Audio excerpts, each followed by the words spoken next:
Hey there, I hope you're doing well. Thanks for stopping by. My name is Motobo, and I'm happy to be here with you today as we continue the series in which I chronicle the creative process behind designing the Fakemon for my very own hypothetical Pokémon region, the Mista Region. In the last episode, we met Fluffian and Ruffalo, the second and third evolved forms of the fire starter of the region, Shison. In today's episode, we will be discovering both the evolved forms of Wacket, the water starter of the region. If you'd like to watch the full speed paint for these designs, you can find it in another playlist on my channel. Wacket's evolution line, or the water starter evolution line, was the one of three starter lines that I had the most solid inspirations for, compared to the grass starter line's general basis in upper class and elegance and the fire starter line's basis in a forgotten way of nomadic life. I therefore wanted the Mista Region water starter line to represent a sort of blue-collar working class, or the people who have mastered their craft through the use of their hands and hard work. If Wacket was based on a kind of oblivious and energetic child from a large family, its evolution would be based on more of a hard-working young adult. I had the idea of making it quite a bit more smug than its previous evolution, as if it took pride in the work it does, as well it should, as I planned for this second form to be especially good at construction in the form of grand wooden structures, much like the dams constructed by real-world beavers. They would use these skills to build up huge homes in which large numbers of Wacket and its evolved forms would live together. I mentioned in Wacket's Dex entry that it was prone to living all its life in the same place in a colony of its own kind. This is reflective not only of beavers' habits of living in colonies, but also the behavior of local laborers, sometimes referred to as townies, as they're known to stay in the same town from the time they are born to the time they retire. On the subject of visual design, the biggest issue I had with this Pokemon was trying not to make it look exactly like Duat, which I knew from the beginning had many similar design features to the middle stage water starter that I wanted for my region. I now have a new appreciation for the official Pokemon design team after experiencing how hard it is to make something on topic yet original. I even came close to scrapping this entire Fakemon design around halfway through, as I feared it wouldn't be able to stand out on its own. But then I remembered that I'm not actually designing an official Pokemon for a real-for-real Pokemon region, so I can get over a few noticeable similarities. In terms of posing, I wanted this mon to be more stationary than Wacket, but still in a dynamic pose which had its hand planted on its knee or head.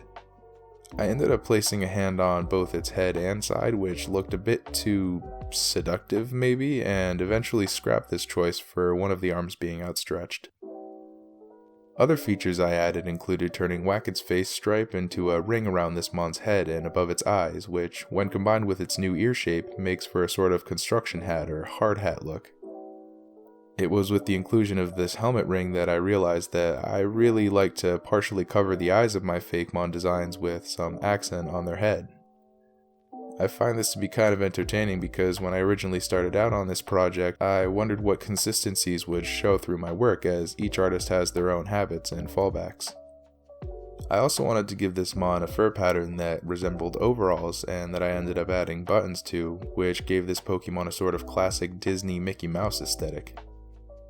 I found I liked the look of having the lower section of the body a bit more bulked up than its upper body, as to represent the oversized fit of the overalls, and a section of the body with especially dense fur to protect from the cold. I gave it the same dense fur around its hands and forearms to give the feeling of heavy-duty work gloves. Of course, it was important to feature the tail in this Pokemon's design, as it would be its main source of specialized attack. I also gave this mon whiskers that represent the sparse facial hairs of young adult workers, really sending home the idea of awkward developmental years middle stage starter Pokemon are so well known for. One final touch I made was to the eyes, which I already made drastically different to Wacket's, now having a distinct white in iris. I found that these new eyes were nearly identical to Fluffian's, so I made an adjustment in order to add a bit more lively character to this design. With that being said, I am more than happy to introduce to you the second evolution for the water starter line of the Mista region, Bilvor. Bilvor's tails have hardened and become stronger. It can now smash rocks and hack away at sturdy trees to knock them down. They are extremely diligent workers and can spend entire days and nights rotating on shifts to construct their elaborate homes. They work up huge appetites when building and eat the wood they chop down. This Pokemon has the abilities Torrent and Mold Breaker. Its name is based on the words build, beaver, and castor, as that's the Latin name for beavers. I must say that I was worried about how this design would turn out, but I find myself liking it a lot now that it's finished. It has decently clear inspirations and is pretty cool in its own way. However, we aren't done yet as we move on to the creation of the final evolution of the Mista Region water starter line.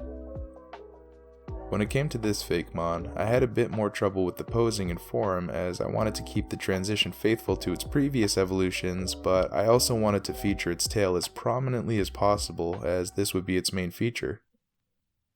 I played around with a number of different options that had this mon turned away, turned partially away, and even bending over so you could see its tail more easily. I found that in the push to feature the tail in such a prominent way, I was sacrificing the clear inclusion of many other features that had become obscured by the awkward positioning. I eventually settled on a more upright and square stance that more accurately carried the attitude I wanted this mon to have. Also because I liked having its arms up and poised in a way that looks like this mon is rolling up its sleeves before getting ready to work. Speaking of which, if you haven't guessed by now, this Pokemon takes most of its inspiration from lumberjacks, people who cut down trees for wood. I mean, it's kinda perfect. Lumberjack chop down tree, beaver chop down tree. The main features I wanted to include in this design were the same gloves and overalls as its previous evolution, but with the addition of feet and legs that looked like work boots. The overall style fur pattern would go up and over its shoulders and connect behind the neck, creating a sort of blue collar if you catch my drift. I also wanted this mon to have dense facial hair reflective of the luscious beards of stereotypical lumberjacks, which would be a shade more gray than the whiskers of its younger counterparts so as to represent this mon's greater age. I also had the idea to give this mon closed eyes as often seen in older anime characters, but it just felt like this mon was missing something as a final starter evolution, so I cracked the leading eye open a bit. As for the tail itself, as this mon is based on a lumberjack, I wanted its tail to represent a well-worn woodcutting axe, extremely well used and extremely sharp. This pose ended up not being too bad for the featuring of the tail as I scaled it up to a rather ridiculous size. One final note of something I had difficulty with in this design was what to do with the top of the head. It felt a bit too bare with nothing on it, so I considered adding a stereotypical lumberjack coif to go along with its beard, but this ended up looking both too visually noisy and too human.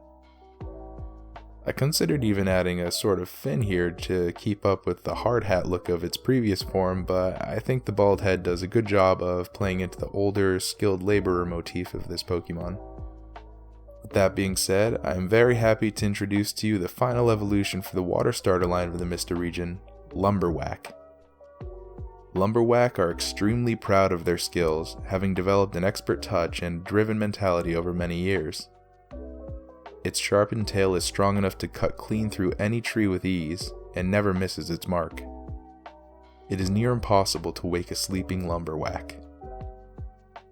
Like its previous evolutions, this Pokemon has the abilities Torrent and Mold Breaker. This Pokemon's name is based on the words Lumberjack and Whack as a nod to this Pokemon's first evolved form as well as its main method of attacking.